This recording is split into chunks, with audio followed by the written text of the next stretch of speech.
I asked Maria if I could interview her is that she is writing a book, and she's writing a book that ultimately is about sleep dentistry, but she has a really unusual intention about how the book will be presented. So I would like to invite you to tell us how you're going to write that book, what's the topic, and why are you choosing to present it in the way that you plan to? Thank you very much, Stasha. I really appreciate the interview. And the reason I do my book in the shape of the story, it's a medical mystery and a family drama. They usually go hand in hand in life. So that's how life is. And I want to put it just like that in my book because I want people to get important information, but in a very subtle way. When they're gonna read or maybe they can find certain features of my heroes, find the relationship. Maybe this hero is gonna look like them or somebody they love, and they recognize themselves in a hero. And the journey heroes are going through, maybe they find the ideas useful for them. So And I your want to put topic, tell us about your topic because I'm very excited not only about the way you're presenting it, but this is an unusual presentation of sleep apnea and the dangers of sleep apnea and the effect on the family.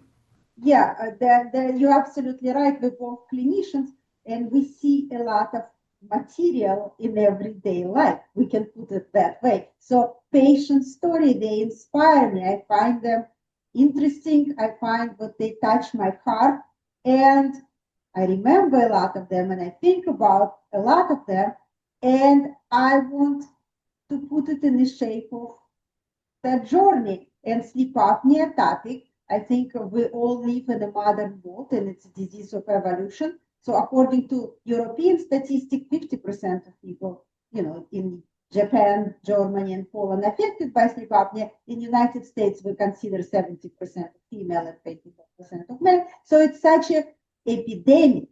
We're going through that silent epidemic, maybe considering snoring not so silent, but in general, it's silent. We don't talk about it like epidemic because it doesn't hurt. And there's another piece to this, which is most people don't realize that their sleep disorder may be hidden.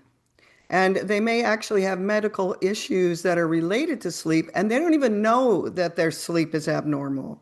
And being a sleep expert yourself and sleep dentistry and how that can help, what are some of the things that would be hidden to the population or hidden to the person themselves? You're talking about the sleep, why they cannot suspect anything. That was your question, right? The idea why is it so hidden inside of Well, why is it hidden? But also, what are the health problems that they might manifest instead Mhm. of realizing I have a sleep disorder? Their complaint first is about their body or their health to their Yeah. doctor. And frequently, it's more obvious to you and I that this is a primary sleep disorder, but they don't know it. Yeah, as a dentist, I'm going to start with the dental part. A lot of manifestation I see in the mouth, and I can say yes, you have to be alert about the sleep disorder. But on a general medical, I think that's very important. And people go to the doctor because they have maybe palpitation or they feel a headache, and doctor said, "Oh, you have high blood pressure," and the person would say, just like my dad or my mom, just like my grandparents. Yeah, I'm just, genetically predisposed. And then they start that high blood pressure journey with many, many medications and wondering how come they don't work. They're already on a medication number 4 and still blood pressure is not controlled. Yeah, that would be the hidden thing. Or all of a sudden, diabetes. Why is that the diabetes all of a sudden touched them? Most of the people, or I would say most of the medical professionals, they don't want to look for the root. We train with certain algorithms to address the symptoms. Your symptoms are addressed. This is how we control the blood sugar. This is how we control the blood pressure. This is how we control apnea. But what I notice, and you asked me about is something what's hidden. I notice what so many things are hidden, and for the same people, it's the same thing. It's a uh, blood pressure, AFib, asthma, seasonal allergy, depression and anxiety. And I don't know, is it a different disease or just a, symptoms in a way or signs of one syndrome of modern time? Because people come to me with exactly the same medical history. And that's who I wrote this. And I think it's a brilliant idea to present it as a story, and you can show what happens to the medical issue as the sleep is actually treated. Because most of us who are in sleep are become fanatical because our patients get better, and it's like a miracle. And we went, wow, how come I didn't know about this before? So seeing it in a story format, tell me a little bit more about what you're intending to do with that story format. What dots are you going to collect for, and who would be the person that would really be interested in what you're going to write about? As an author, I want to say everyone are my audience, but this is very wrong. And I know not everyone are my audience. So people who suffer from pets. And they can be not only sufferers, or maybe they live with somebody who suffers. And maybe they sleep next to somebody who snores. Or maybe they are concerned parents who all of a sudden witness what happened at night with the with the kid. Or maybe they don't witness, but just school said your child is very disabled. Most likely you need to have ADHD evaluation and then human medication. This is very close to my heart because I feel, yes, it's very difficult to work in school, but we're also different and we all have a different sleep condition. If we're talking specifically about sleep and find the answer in pill, that's really close to my heart because it's open a lot of other, I would say, like there's possibilities or psychological training, what pill can answer the question without searching deeper. So I touch that part in my stories. Now going back, who are my audience? I would say concerned parents and concerned people who concerned with the sleep, or maybe a little bit more with the implication of the modern world, how modern world affect our health. I really touch a lot nutritional part. Nutritional part in the sense of how nutrition affects. But nutrition is so much more than just the food we put in the mouth. It's actually the memory, it's actually identity, anxiety, and yes, tiredness, effect of sleep. So I touch that also in a story form. And sometimes my story is about immigrants. So a lot of times food actually rooted in something even deeper, even in generational, memories or traditions. So I touch all of that and how navigating life, acceptance. I think when we had talked before, you had made really good points about the additional stress of being an immigrant, being a professional already before you immigrated to this country, and generalizing that to other immigrants and how it's hard enough to have a professional life anyway and have a family as a woman, and the additional stressors of that. And I'm really looking forward to seeing you put that as part of the story. Yeah, thank you very much for saying that. Yes, my story is about immigrants. My book, Breathless, will be released in, let's say, June to be safe.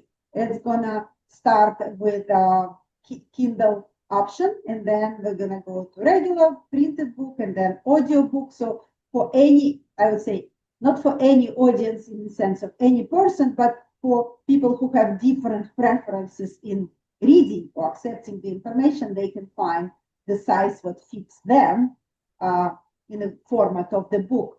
But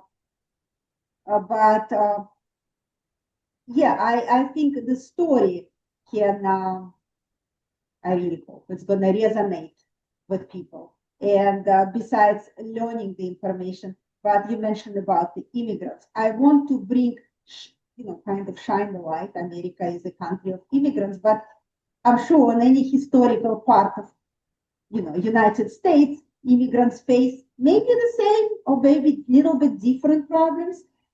Yes, accent always puts something, add a little bit to conversation. I portrait immigrant family in a sense of navigating the health system. Health system not easy to navigate even for native speakers, even for people who live here, 200 years as a family. It's always changing, but for immigrants, you have to start from the beginning of alphabet. So that part is difficult. Also, my main heroine, she is a woman and she became all of a sudden a caregiver. And maybe she did not expect to become a caregiver. And what emotional toll she's facing. And I'm sure a lot of women, immigrant or not immigrants, get into that role and they might recognize themselves. And maybe they can look at their own journey from different eyes. So I try to make a multi-layer emotional journey in the book. One of the things I've noticed when having discussions with sleep dentists is that I really feel like females who are sleep dentists are committed in a very unique way because this is happening to their children. And it adds a level of urgency to what they want to see happen in their own family and then in others' families. I'm fascinated by the idea that you have enough time to write a book, Maria. I mean, Oh, that's so nice to say. You so energetic and you do a lot of wonderful things yourself. So I'm inspired by no, I'm you. retired. I can control my own schedule, man. When I was working full time, it was really hard. So the fact that you're able to have enough time to have a family, to do all the things that you're doing and take care of other people, and additionally to write a book is truly phenomenal. And I want to salute you for having that time and the desire to do that as well. It's very kind of you to say thank you very much. And it's very special to hear it from you. Well, thank you. Anything else that you would like to tell your audience or your future audience that I haven't asked about? I think we touched most of the questions about my book.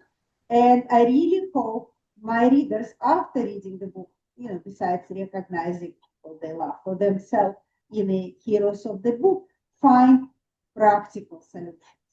Not just one solution what fits all, but they find what it's not the only one.